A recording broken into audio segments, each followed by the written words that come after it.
Absolutely. So on the course now, as our drone zooms back up to join the race, that's about 750 meters underway, is the second semifinal of the women's youth pair. Yeah, So Mares. over in lane 7, we see Capital. In lane 6, Parati. New Orleans in lane 5. Oars in lane 4. Rockland in lane 3. In lane 2, Louisville. And in lane 1, Dayton A. And Eugene Rowing Club in lane 0. Current leaders are Capital. Great shot of them here on screen.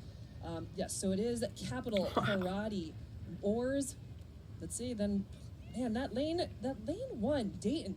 We've seen a couple of the last couple of races I've noticed. You know, those crews who are on that right-hand side of the screen or farthest from us on shore are really kind of, as you like to say, throwing their cards out early. Kind of, I love your matchbook analogy. If you want to bring that in and kind of tell the people about that. Absolutely. And so you kind of, everybody starts out, with a box of matches. And those matches, you get those matches from the base that you set, from the foundation that you set over the course of the season, from winter season up to the spring season. And so you start out with those box of matches, and when the race starts, you start to burn those matches. And honestly, like once you burn those matches, they're gone. And so the strategy of this point, everybody starts out with a certain amount of matches. Let's just say, Grace, you have 10 matches. You have 10 matches, I have 15, right? If I'm going through and burning my 15 matches So in far the out. first 500 meter race, Mary. and you burn your matches all the way through the race, you're just your 10, you're winning every time. Yeah, so it's whether or not you plan on doing consistency, or we can also equate this to pacing. Are you negative splitting? Are you even splitting? Well, no one really loves the fly and die, but sometimes that's just what you do because you're trying to figure out, can you sort of punch up and play with the big dogs? So you're trying to figure out what can we do, because I mean it's a 2,000 meter race. We've already seen some really interesting change-ups, but Capital still in the lead. Parati in a second place position. That darker colored shell, Oars, current third place position. Fourth, I'll give it to Dayton A. And fifth, sort of, it could still change. The crews have really only crossed the 1,250 meter mark. There's still 750 meters to go, so about 3 minutes of racing left. So depending on their training, their endurance, their work together, they'll be able to figure out how they can advance. So yes, we do see our 1, 2, 3, 4 Come on, Mary. lead, but look at this really good race unfolding between Louisville and Rockland. They are going neck and neck. We see New Orleans, who are just trying to stay a little bit ahead of that, and as is Eugene. So that is kind of sometimes what happens is when you have those close races and the back of the pack, you can say, and they're trying to duke it out, because again, everyone's racing to be top 16. Where do they rank? Top 16 in the country. That can push the field.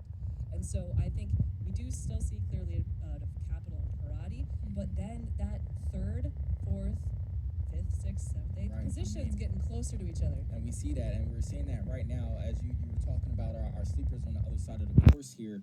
That's going to be Capital, not Capital, Eugene and Dayton. It looks like they're going to be, fighting it out for that fourth place spot. We have Parati, Parati Capital, but then Oars is sitting in that third. But again, Dayton and Eugene, I think that's going to be the race that we're going to see. I'm not sure if Eugene will be able to make a move. I mean, they're down by about half a boat length, but can they make a move to chip away? Well, if I was in that Eugene boat, I got a chip on my shoulder because I saw that Dayton was sort of, their blades were overlapping into my lane, and no, I want my space. And so sometimes that can kind of rile up a crew and really force the adrenaline to dial things in. So I think Eugene's actually taking up the rate a little bit. They're rowing a little bit cleaner, a little bit faster. So I would say, I think Eugene, out of that situation, has brought themselves in a really good position to battle it out with Dayton. Absolutely, and I think we're seeing that shake up again. Your first and second spots, as long as nothing catastrophic happens in these last 250 meters of the race,